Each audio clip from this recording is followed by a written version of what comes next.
হতাশা মাদক দিয়ে দূর হয় না। হতাশা দূর হবে, বলে দিব, তিনটা জিনিস, মাত্র তিনটা। কয়টা ভাই? এক, 5 ওয়াক্ত নামাজ। এক কি? নামাজে আপনি অজু করে সেজদা দেন, ইনশাল্লাহ আপনার মনে প্রশান্তি না আসলে আমাকে এসে বলেন যে আসে না। চোখের পানি, মনের আবেগ যা আছে আপনার ভিতরে, কষ্ট, দুঃখ, যন্ত্রণা, সব আল্লাহকে ঢেলে দিবেন ইনশাল্লাহ। নিজের আবেগ ধরে রাখবেন এখানে, আপনি আল্লাহর জন্য ঢেলে দিবেন। মানুষকে আবেগ দেখা কি লাভ? মানুষ আপনার চোখের পানির মর্ম বুঝবে? মানুষ কি মানুষের চোখের পানির মর্ম বুঝে? আপনার পিতা যদি মারা যায়, আমার কাছে এসে দোয়া চান, কান্নাকাটি করে, আমি দোয়া করতে পারবো, কিন্তু আমি কিন্তু আপনার ফিলিংসটা বুঝতে পারবো না। আপনার অনুভূতি কে বুঝতে পারবেন? আল্লাহ পাক আপনার ঘাড়ের রগের চেয়েও কাছে আছে। সুবহান সুবহান, আল্লাহ পাক ঘাড়ের রগের চেয়ে কাছে আছে। গতকালকে বাংলাদেশের একজন বরেণ্য আলেমের সাথে একটা কনফারেন্সে ছিলাম। উনি বলছিলেন যে এক ব্যক্তি, এটা শোনেন, এক ব্যক্তি খুব তার শখ যে তিনি সাহাবীদের মতো নামাজ পড়া শিখবেন। কথা বুঝতে পারছেন? সাহাবীদের মতো নামাজ শিখবেন। তো একজন বরেণ্য আলেমের কাছে এসেছেন, এসে বলছেন যে আমাকে সাহাবীদের মতো নামাজ শিখিয়ে দেন। তখন সেই আলেম আরেকজন আলেমের সন্ধান দিয়েছেন, যা তুমি তার কাছে যাও, তিনি শেখাবেন। তো সেই ব্যক্তি একটু অবাক হয়েছেন, কারণ যাকে প্রশ্ন করেছিলেন তিনি অনেক বড় মুহাদ্দিস, আর যার কাছে পাঠানো হচ্ছে তিনি অত বড় মুহাদ্দিস নন, কিন্তু আবেদ, আমল করেন। তাকে গিয়ে বলছেন উনি আমাকে পাঠিয়েছেন সাহাবীওয়ালা নামাজ শিখিয়ে দেন। তখন তিনি বলছেন ঠিক আছে, সুন্দর করে ওযু করে আসো, সুন্দর করে ওযু করে আসো। ওযু করার সময় খালি খেয়াল রাখবা যে আমি ওযু করছি শুধু আল্লাহর সন্তুষ্টির জন্য। কি খেয়াল রাখবেন? ওযু করছি শুধু আল্লাহকে রাজি খুশি করার জন্য ওযু করছে, আর কোনো উদ্দেশ্য নাই আমার। ওযু করতে যাচ্ছে, তিনি আবার বলছেন দাঁড়াও, শুধু আল্লাহকে রাজি খুশি করার জন্য ওযু করো। আবার শুরু করছেন, আবার বলছেন শোনো, শুধু আল্লাহকে রাজি খুশি করার জন্য ওযু করো। এভাবে বলতেই আছেন, নামাজে দাঁড়িয়েছেন, দাঁড়ানোর আগে বলছেন শোনো, শুধু আল্লাহকে রাজি খুশি করার জন্য নামাজ পড়ো। বলতেই আছেন। এক পর্যায়ে সে ব্যক্তি নামাজ শুরু করলো, নামাজে মনোযোগ এদিক ওদিকে যায়, আর তার মাথায় এটা আসে, এই শুধু আল্লাহকে রাজি খুশি করার জন্য আমাকে নামাজ পড়তে হবে, শুধু আল্লাহকে রাজি খুশি করার জন্য নামাজ পড়তে হবে। এই চিন্তা তার মনের মধ্যে ঘুরপাক খাচ্ছে। এভাবে নামাজটা সে শেষ করে চিন্তা করছে যে নামাজ তো পুরোপুরি মনোযোগ দিতে পারলাম না। বারবার মাথার মধ্যে এরকম চিন্তা আসছে, আল্লাহ আমাকে তুমি মাফ করে দাও, নামাজটা আমার মনে হলো না ঠিক মতো। তখন সে ফিরে এসে তার সে ওস্তাদকে বলছেন আমার তো নামাজ এরকম করে পড়লাম, কিন্তু শেষমেশ মনে হলো যে নামাজটা হয়তো কবুল হয় নাই, আল্লাহর কাছে খুব মাফ চাইলাম, আল্লাহ আমাকে মাফ করে দাও, নামাজটা মনে হলো না। তখন সেই যে প্রথম ব্যক্তি যিনি পাঠিয়েছেন তিনি বলছেন এটাই হলো সাহাবীওয়ালা নামাজ। তারা আল্লাহকে রাজি খুশি করার জন্য নামাজ পড়তেন, নামাজ শেষ করে আল্লাহর কাছে ইস্তেগফার করতেন, আল্লাহ কিছুই হলো না, কিছুই হলো না। আমার কথা কি বুঝতে পারছেন? অতএব আল্লাহকে রাজি খুশি করার জন্য আপনি আপনার আবেগ, আপনার ইবাদত সব ঢেলে দিবেন, অন্য কারো কাছে কিছু পাওয়ার আশা করবেন। আমাকে আল্লাহ পাঠিয়েছেন দুনিয়াতে নামাজ পড়তে, রোজা রাখতে, দিনের প্রচার করতে, দিনের জ্ঞান অর্জন করতে, এই তো। তা আমি একজন মেয়ের জন্য জীবন নষ্ট করে দিব কেন? আমি তাহলে আল্লাহর কাছে কি মুখ দেখাবো, আর নবীর কাছে কি মুখ দেখাবো? ওখানে গিয়ে বলবো আল্লাহ আমি আমার অমুক প্রেমিকার জন্য আশেক হয়ে একদম জীবন দিয়ে দিয়েছি, আত্মহত্যা করেছি। গেছে ভাই, যাইতে দেন। যে ব্যক্তি আপনার অবস্থানকে মূল্যায়ন করে নাই, সে আপনার যোগ্য ছিল না। এখন আপনি কি করবেন? নিজের অবস্থান উন্নত করেন, আপনার পিছনে লাইন ধরে ঘুরবে ইনশাআল্লাহ। এটাই বাস্তবতা। দুনিয়া খুব খারাপ জিনিস। মানুষের অবস্থানকে মূল্যায়ন করে, মানুষের অবস্থানকেই মূল্যায়ন করে, কিন্তু আল্লাহ রাব্বুল আলামিন আপনাকে সর্বাবস্থায় ভালোবাসেন। আলহামদুলিল্লাহ। এই যে আমরা এখন অনেক পাপ করছি না, আল্লাহ কি আমাদেরকে আযাব দিয়ে ধ্বংস করে দিয়েছেন? আল্লাহ পাক এখনো আমাদেরকে ভালোবাসেন, রহম করেন, আল্লাহ পাক অপেক্ষা করছেন কখন তওবা করবে, আমি তওবা কবুল করব। এই কখন আমার বান্দা খালি একবার বলে আস্তাগফিরুল্লাহ, আল্লাহ পাক সাথে সাথে মাফ করে দেবেন। আর সেই আল্লাহকে ভুলে আপনি কার পিছনে ছুটছেন? আমরা কিন্তু নিয়াত করতে পারি ভাই যে আমরা যারা ওয়াজ শুনলাম জীবনে কোনোদিন সিগারেটে হাত দিব না ইনশাআল্লাহ। রাজি আছি ভাই? অন্য বড় বড় জিনিস তো বহুত দূরের কথা। আচ্ছা, অনেকে রাজি হয় নাই কেন? আপনারা কি অলরেডি আসক্ত? আমি অনেক ভাইকে দেখেছি মাশাআল্লাহ ইফতার খুলেই একদম বেনসন টানা শুরু করে। হ্যাঁ, এটা যে হারাম আপনাদের কেউ ওয়াজ করে শোনায় নাই? এটাকে কি মনে করেন আপনারা, হারাম না হালাল? কেউ বলেছে মাকরু, নাকি মাকরু ফতোয়া দিয়েছে? মাকরুহ শব্দের অর্থ জানেন আপনি? মাকরুহ শব্দের অর্থ কি একটু শোনেন। সূরা বনী ইসরাঈল খুলবেন। কোন সূরা? সূরা বনী ইসরাঈল আল্লাহ পাক বলছেন, আমি বনু ইসরাঈলকে এই কাজগুলো করতে নিষেধ করেছেন। কোন কোন কাজ? জেনা করো না, জেনার ধার কাছে যেও না, এতিমের মাল আত্মসাৎ করো না, শিরিক করো না ইত্যাদি। যারা আলেম আছেন তারা আমার কথা বুঝবেন।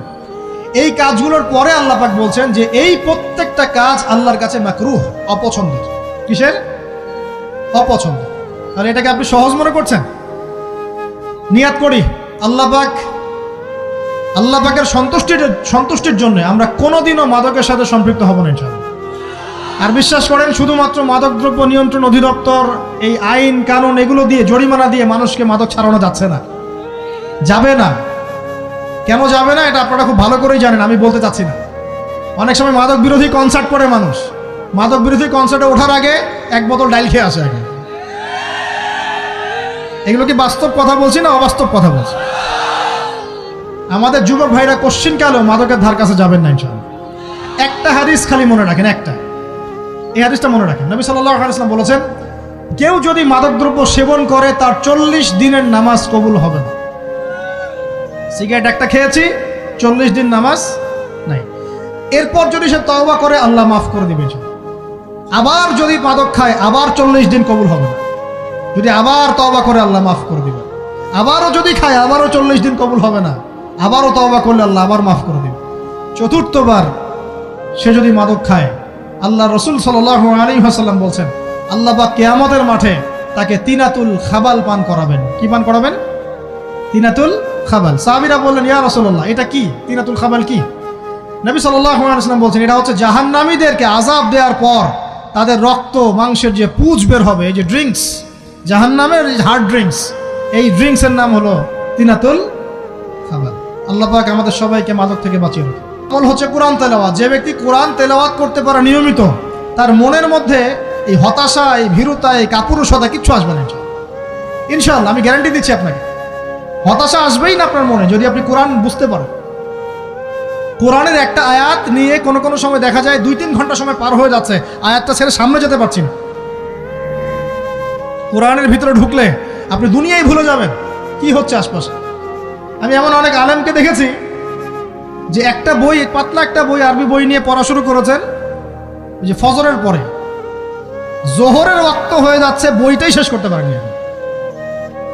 বুঝতে পারবেন?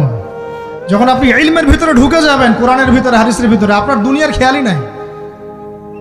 একজন আলেম, তিনি এক রাত্রে একটা বই লিখেছিলেন, চটি বই, এক রাত্রের মধ্যে।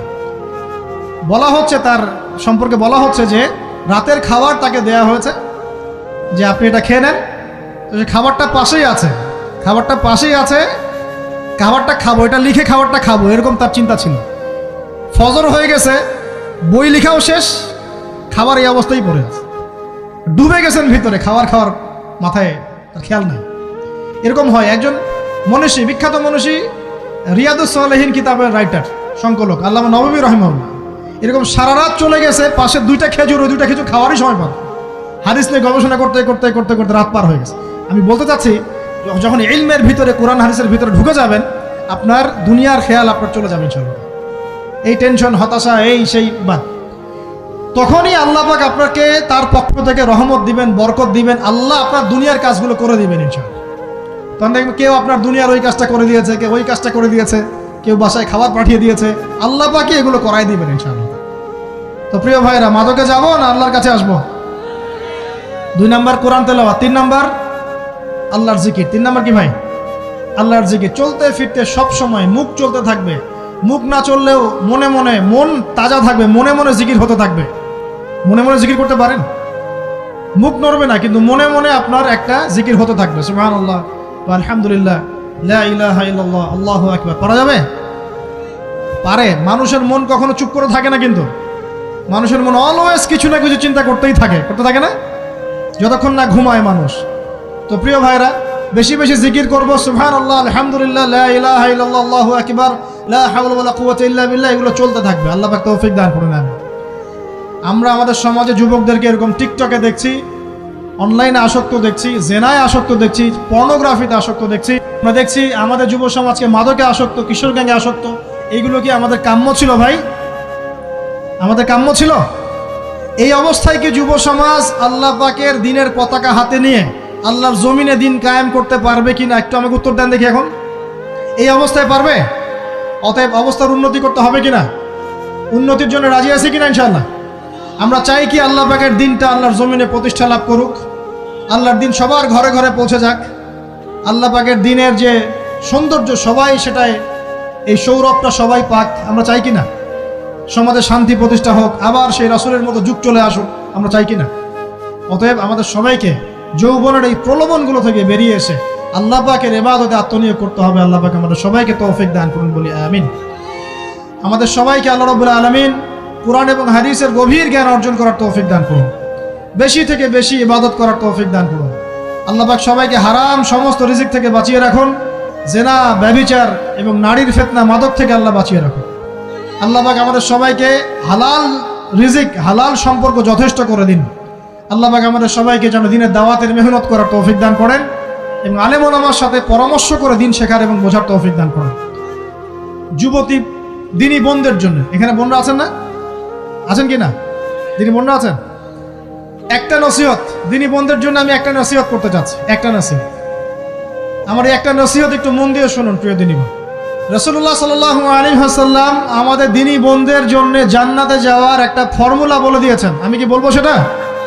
আচ্ছা, রাসূলুল্লাহ সাল্লাল্লাহু আলাইহি ওয়াসাল্লাম বলেছেন আমাদের দিনী বোনেরা, আমাদের মায়েরা, এই নারী জাতি মাত্র 4টা কাজ করলে জান্নাতের যে কোনো দরজা দিয়ে ইচ্ছা প্রবেশ করতে পারবে ইনশাআল্লাহ। খুশি হন নাই? কয়টা কাজ? মাত্র 4টা। এক, যদি আমাদের দিনী বোনেরা 5 ওয়াক্ত নামাজটা ওয়াক্ত মতো পড়ে, আল্লাহ পাক তৌফিক দান করুন, বলি আমিন। 2 নাম্বার, যদি তারা রমাদান মাসের রোজাটাকে ঠিক মতো আদায় করতে পারে।